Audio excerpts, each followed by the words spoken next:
Okay, so one of the main difficulties with trigeminal neuralgia is that everybody's experience is very, very different. So I'll get lots of comments on the channel about, have you tried this, have you tried that, have you got this, have you got that? And I understand that people are trying to kind of place themselves in a situation where they understand the disease better because there's so little known about it.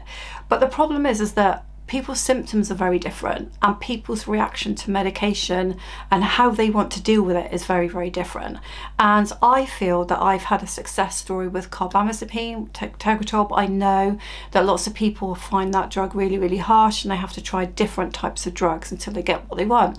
And then there are other people that say to me, if you try this with your diet, if you try certain herbal medications and remedies, or they'll talk to me about surgery they've had that's either been successful or not successful, or kind of lower level interventions which are kind of semi-surgical. So everybody on the channel that comments is very, very different. So what I want to say here and now is that your journey unfortunately will be unique to you. So I'm happy to answer what I know on the channel, but of course I'm not medically trained. I'm just giving my experiences of the pain that I've been through and the medication that I'm on, but I can't really comment on what will work for somebody else. And apart from describing the pain, which I've done on my last video, if you want to just check it out, it's my last video, I can't really tell you, you know, what you'll go through, whether it'll get better, etc. What I can say to you though is there is hope, and you shouldn't really think that where you are now, especially if you're just starting on the journey, is where you will be. For some people, they get a lot better. I'd say that's me, and maybe you don't want to hear that if you're in a lot of pain right now, but some people get a lot better, and I've learned to live with it. I've learned to adapt what I do in my life, what the places I go, you know, how much I commit to, and I've learned to get the medication to a level where I can kind of have a maintenance program going. I still get my bad days where I'm reminded that I have this, and I still get days when the medication affects me a little bit too much than what I really want, and maybe I'm a bit spaced out and I feel like maybe I don't want to drive, or I can't get out of bed. So, you know, there are those things as well. But for you, you will have to kind of do your own research and have a look at what's out there.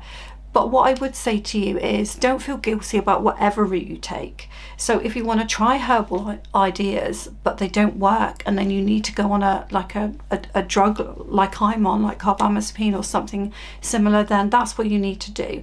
For me, all I wanted to do is get the pain under control, because I couldn't live my life. I couldn't do anything. I couldn't cook a meal. I couldn't barely get off the bed.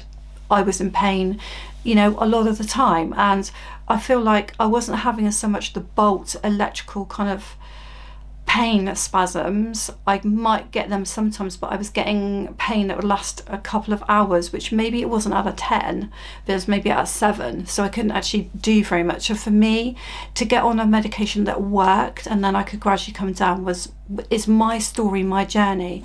But for some of you that won't be enough. You'll be on really high levels of medication and you'll have to go for some sort of surgery. For others of you, you will manage to not go on meds at all, and you will manage to find something that brings you relief, and that's fantastic. But none of us can kind of say to the other person next door, you have trigeminal neuralgia, I have trigeminal neuralgia, this is what you need to do. It's absolutely, you can't do that, because it's a very individualistic disease. It sometimes progresses, it sometimes goes into remission, it sometimes needs surgery, it sometimes doesn't, etc. So what I would say to you is hang on in there and find the best quality of life that you can have. Try not to think of what you used to do. Try not to think of the life you used to live, but create a new life yourself, doing things that you love and enjoy, and being with as many people as you can in the times that you're not in pain, and resting when you are in pain.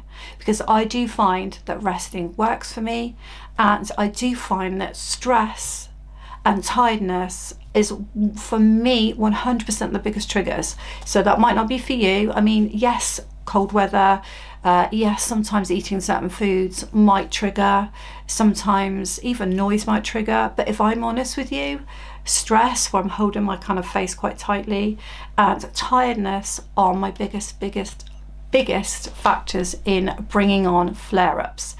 So I hope that helps you. I hope that encourages you. If you're at the beginning of the journey, then have a look on the channel. You'll see the beginning of my story and my journey and how things have developed over time. And I hope you'll subscribe to Let's Face It. Thank you.